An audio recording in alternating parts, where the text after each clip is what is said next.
Good evening, everyone. Welcome to the very first episode of the Dark R podcast. I am your host, KDG, curator to the macabre. It's Halloween, and there is no better time to resurrect the old page favorite. To those unfamiliar, Dark R was a long running segment that I did back in my admin days. I discussed horror, the paranormal, and sometimes, if the muse descends, one of my very own short stories. For tonight, in the spirit of Halloween, I'll be telling you a short story just to keep you on your toes. This is a story of a little college student who needed a bit of a break from coding. So, for everyone's enjoyment, this tale is called Glitch.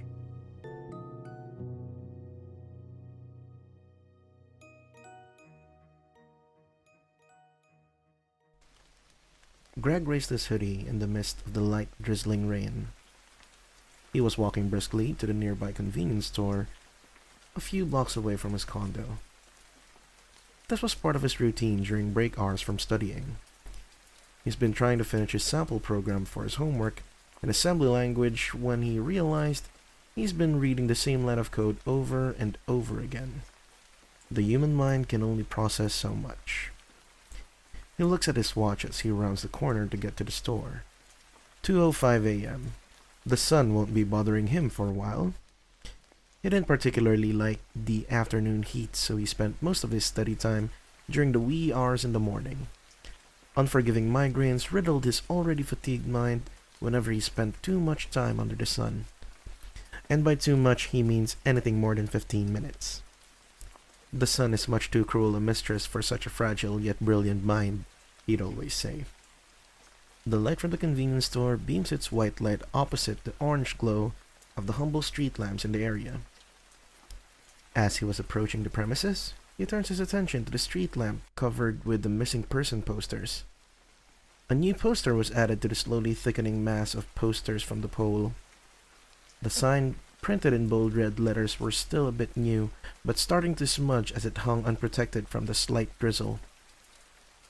If found, contact immediately? 0512 Who cares? He just winced at the error, his brain still confused on the code he was still working on.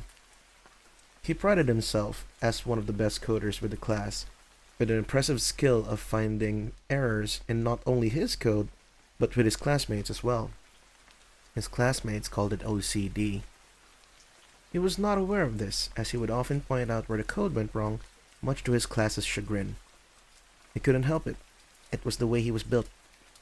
He trudged on, trying to put away the spelling error from his mind, and was about to open the store doors, only to have it opened before he could touch it. A young woman dressed in red rushed out, her hand shielding her makeup from the elements. Greg let her pass and continued his way to the store as the wind continued to do a light jog to her car. He could hear the store doors close before the car would start. "Yo, Greg, another all-nighter, huh?" Ed called out. The resident cashier was leaning on the counter, boredom plastered on his face. "Hey, Ed. Yeah, this new assignment is a bit of a head-scratcher," Greg greeted back as he made his way to the snack aisle. He grabbed a couple of chips and slid over to the fridge to get an ice-cold Mountain Dew. Blood of the gods, he often joked, referring to his secret weapon to productivity. God saw it fit to grant him a body that turned caffeine into results.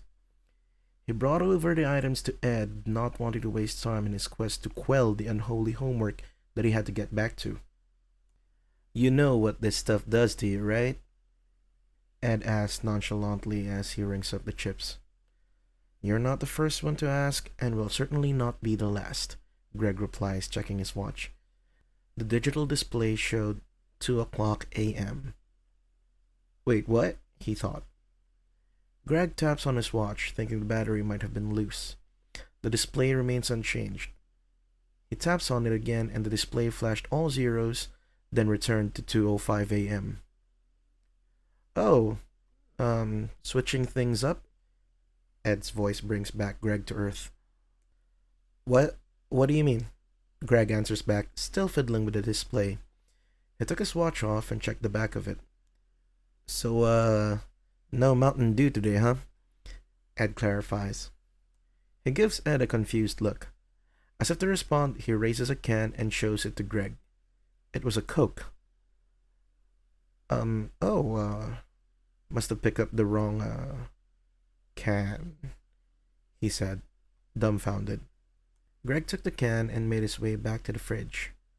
He took a good look at the rows of soda in front of him and reached out for the one he wanted. But before he could, all the labels turned into Coke. He blinks, and now all the cans are Mountain Dew. Greg stood flabbergasted as the cans kept changing between the two, getting faster with each change.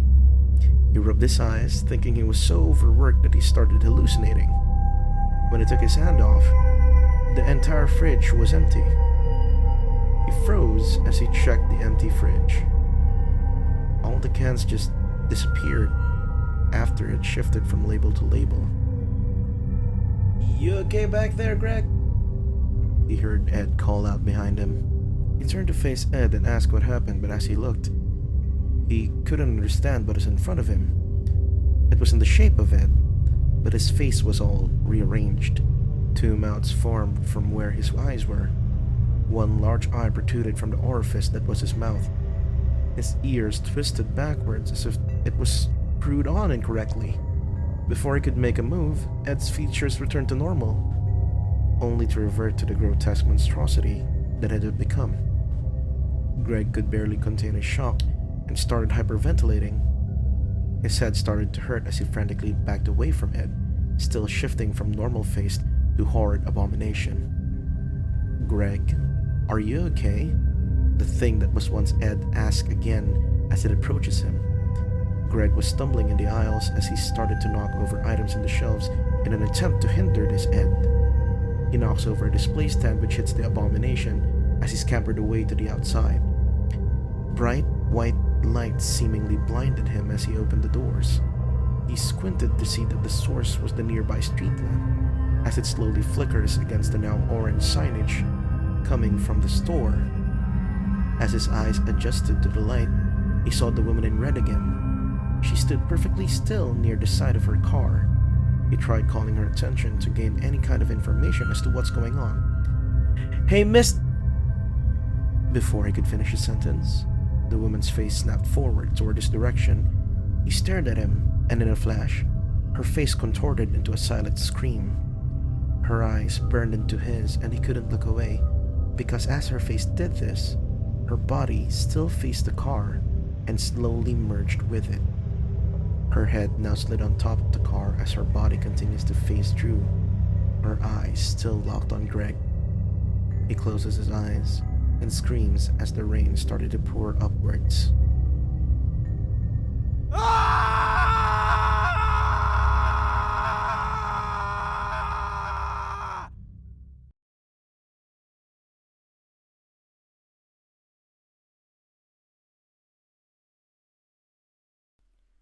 "Well, that didn't turn out too good," said Pi out loud. "What happened?" Delta asked, looking at Pi's monitor. "Just a minor tech issue. The textures failed to load correctly for Sector 168 Alpha. I'll just make some adjustments and run it again," Pi explains as the simulation pauses. Looks like you have a broken code line in there somewhere. Please make sure to clear it up before it runs," Delta calls out, still surveying the monitor. "It's a very small error. Who would notice it anyway?" Pi shoots back. "He did," Delta answers, pointing at Greg. Greg raised his hood in the midst of the light drizzling rain. He was walking briskly to the nearby convenience store a few blocks away from his condo. This was part of his routine during break hours from studying. He's been trying to finish the sample program for his homework in assembly language when he realized that he's been reading the same line of code over and over again. The human mind can only process so much.